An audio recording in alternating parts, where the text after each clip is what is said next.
Hey there, this is Matt once again. Welcome back to another review of one of Adam Sandler's most underrated movies, in my opinion, Bulletproof. It's an action comedy that came out in 1996, did not do that well.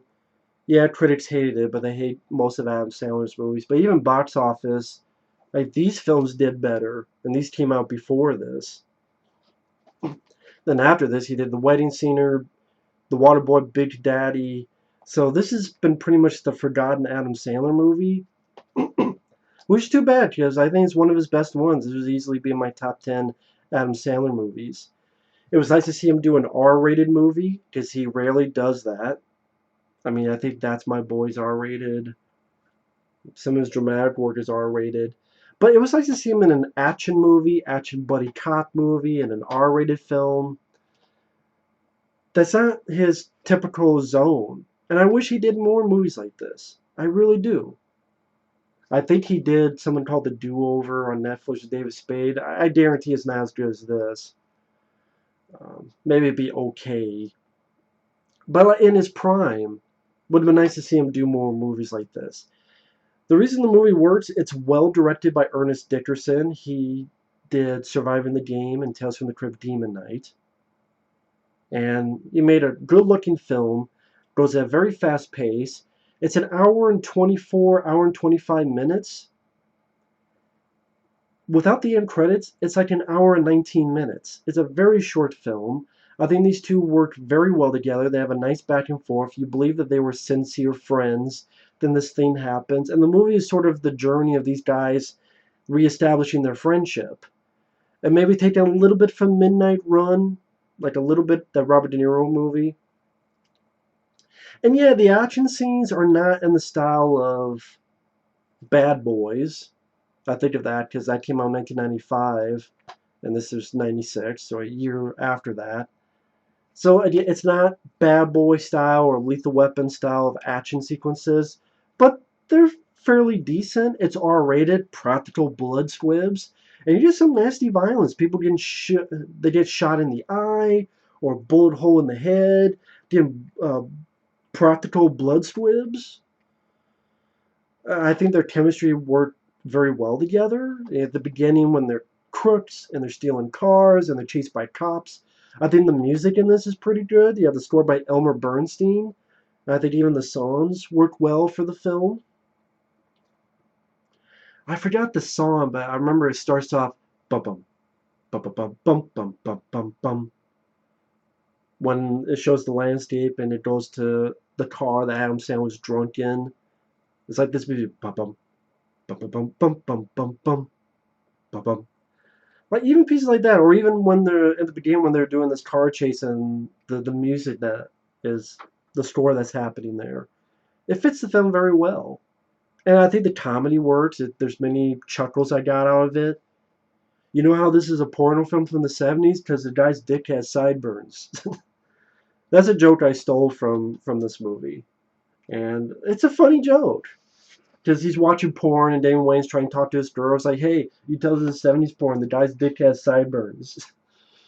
Um, at the beginning, when they stop by this cop and they're asking for directions to Disneyland, and he gets Adam to, hey, where you want to go? Disneyland. See, I love the way he says it. Say that again. Disneyland. I like the idea that Adam Sandler's character he can't fight, so he'll talk smack during a bar, get into a fight, and even though he'll be like, yo, I'll bitch slap your fucking hiney, or it's on, motherfucker, it's on. He gets his ass kicked, but then Damon Wayans can fight. So all this bullshit of, oh, Black Panther's the first, right here, strong guy who happens to be black, he can fight. It's the white guy who can't fight. But hey, let's ignore all of fucking history unless it's a movie that only came out a year ago. This movie did it, and did it much better in my opinion. Yes, I said it. I'd rather watch this than Black Panther. More entertaining. No stupid cartoon video game CGI like the end. Or fucking riding goddamn rhinos. but we're supposed to take you fucking seriously. As if they're fucking... Anyway, I'll get off that. Uh, Damon Wayans kicking people in the balls, and I'm like, ooh, that's that old school shit. And then we find out that Damon Wayans is an undercover cop. And he has some fun lines. He talks to a guy, anybody ever tell you look like a struck match? I forgot about that line, but it's pretty damn funny. And again, you get the sense that these guys are friends. Even when he's talking to his police captain and he's laughing about what Adam Sandler said and what made him laugh, and that he cares about this guy. And so he gets to meet James Caan, who's our villain. Hey, you got James Caan as the villain. Can't be too bad. He's a good actor. And the big guy who's his subordinate, I think it's the guy who would become Bane in the Batman and Robin movie that Joel Schumacher did. I could be wrong, but I think it is the guy who played Bane. He was a wrestler. I forget the guy's name. I know he's passed away, but I'm like, oh, that's the guy who would be Bane in the year after, because that was 97. This was 96. And this film didn't deserve the flop. It doesn't deserve to be so damn forgotten. Fuck, you watch Pixels, you watch That's My Boy, Blended, even I now pronounce you Chuck and Larry or fucking Click. Yes, I said Click, and a lot of people like it. This movie piece of shit out Click. A piece of shit out Chuck and Larry, or Ridiculous Six, and all this other shit. Let alone a lot of movies today.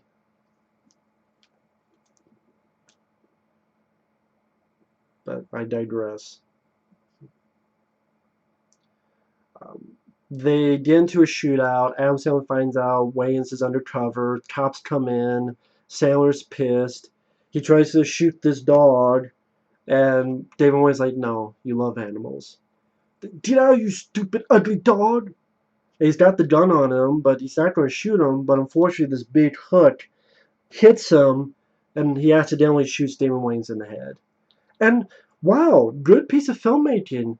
You immediately have Adam Sandler going, oh, no, no, no, no, to establish that he didn't mean to do it and he feels bad about it. Most movies would forget little details like that. But like, oh, no, no, no, no. And he's got to get out of there. And then gets beat up by James Caan, and James Caan tries to make him suck his dick. He punches James Caan in the cock and gets out of there with the dog. And later on we find him, I'm going to go to Mexico and become a bullfighter. And, oh, can you walk the line, sir? Sure. It immediately just crumples to the floor.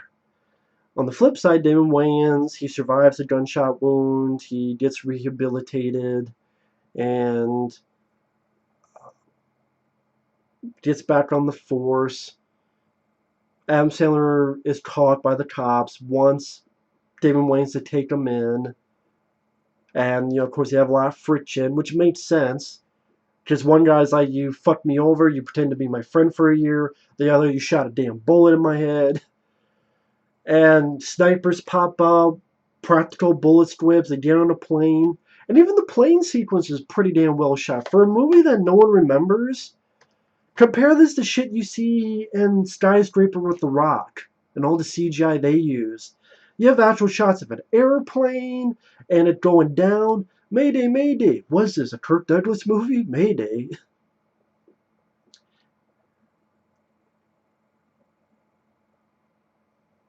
And, having the plane land on the ground. A lot of real practical stuff done. Which they would not do nowadays. It would just be fucking CGI. CGI plane. Because it's easier. Either it's safer or it's easier. That's why they do a lot of it.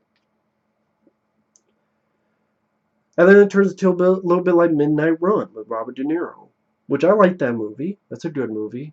Charles Grodin. I think Shout Factory released a new Blu-ray DVD. I'd like to pick it up one day. That's an entertaining film. Because I don't think I have the movie. But it's a fun one. People are like, well, which is better? I'm gonna have to see Midnight Run again to give my better thoughts on that. But they have nice exchanges of dialogue. I think God is telling you, look, we survived. I think God's telling you to let me go. Well, we must have different gods because my God's telling me to shoot you and throw your ass over this cliff. I don't like your God. Your God scares me. You find out that his character has a metal plate in his head because of what had happened. One of my favorite bits of dialogue they exchange is when he wants to piss. Come on, I gotta take the lead. I gotta take the lead. Piss in your pants. Piss in my pants. I haven't done that since I'm 24. Fine, you got 20 seconds. Oh, come on, it's not enough. You got 10 seconds. Okay. Then he drags him.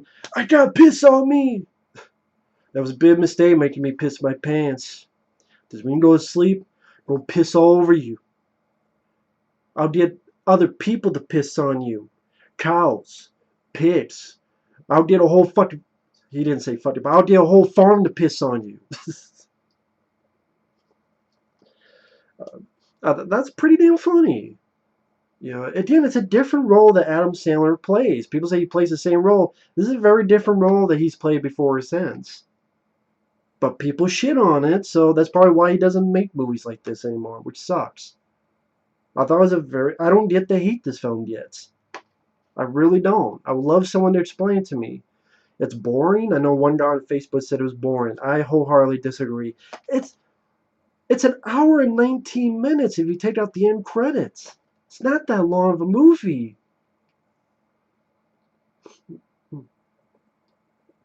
And they work well together. They get to this hotel. Adam Sandler's fucking with the hotel clerk. Oh, your wife. Oh, damn, she's hot. How about, me and you, we'll get some sandwich action. Him singing the Whitney Houston song in the shower. I'll always love you. Shut up. Shut the hell up. You always be my bodyguard. I don't know why for a split second I thought, man, this is like before the Hitman's Bodyguard, there was this movie. They don't have much in common, but I don't know. I guess just because that was in the trailer to Hitman's Bodyguard, that song. For a split second, it reminded me of that movie and this.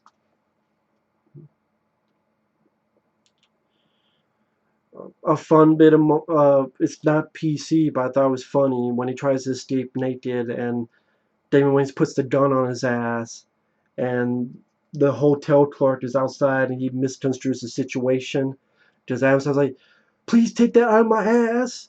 I want you on the bed now. And it's because he got a gun on the guy's ass, but the way he looks at it is if he's fucking Adam Sandler in the ass. It's like, hey Charlie, hey, how's it going? Um, Again, then you get that line, it's a 70s porn because the guy's dick has sideburns.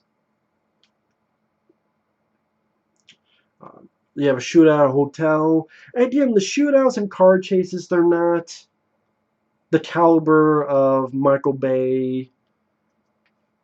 You could probably say even like the Hitman's Bodyguard. I mentioned that has better action scenes than this. But I thought they were serviceable for what they needed to be. It was nice to see it be violent. It was definitely R-rated. Done practically. I do appreciate that because nowadays you see that much, much, much less, which is a fucking shame. Um, Shooting a guy's foot, big bloody hole from it, and then shooting the guy. The hotel clerk gets him out of there. Another fun bit. I gotta call my mom. Come on. Hey, mom. Mom, are you high? Come on, talk to mommy. Come on. Mommy's here. Talk to him. And makes Damon Wayans talk to his own mom. Makes Damon Wayans talk to Adam Sandler's mom.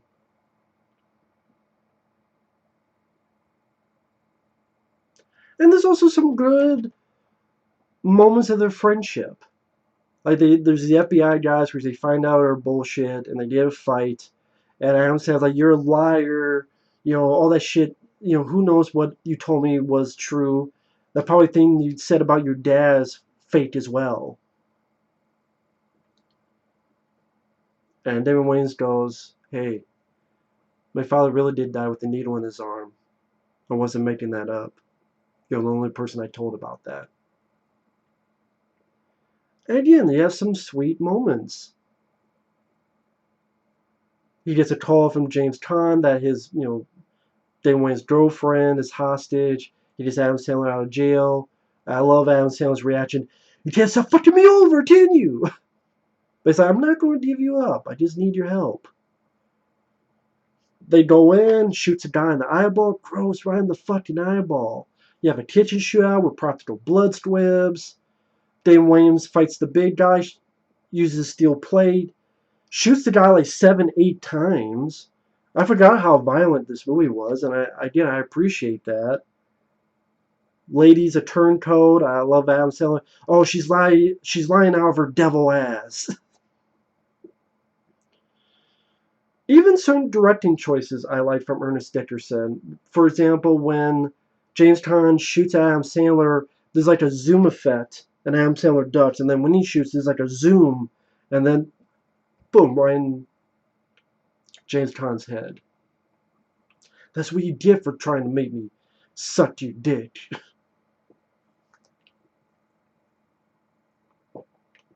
But the girlfriend is a turncoat. They arrest her. These two are friends again. And the last scene is in Mexico where Adam Sandler is a bullfighter and is getting carried away to get the shit kicked out of him while his mama watches smoking weed. I was sad to see this end. I kind of wish it was a longer movie. That's why I bumped my desk here, but I wish this was a longer film. And again, while the action scenes are not as intricate as other action films, they're serviceable, they work well. I appreciate how violent it is. I like the friendship between the two characters. I think it's still a pretty damn funny movie. There's still a lot of good laugh out loud moments throughout it. I think it has a good sense of their friendship. The music and the soundtrack work well. The direction, it's a good looking movie. It's a well shot film. And I don't understand why this gets so much hate. I don't understand why this gets so much flack.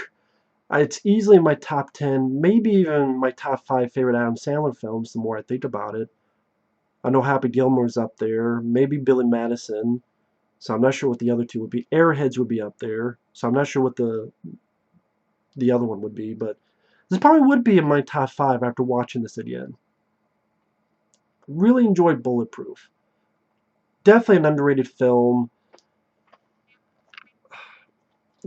I wish Adam Sandler had done more films like this. That would have been very entertaining.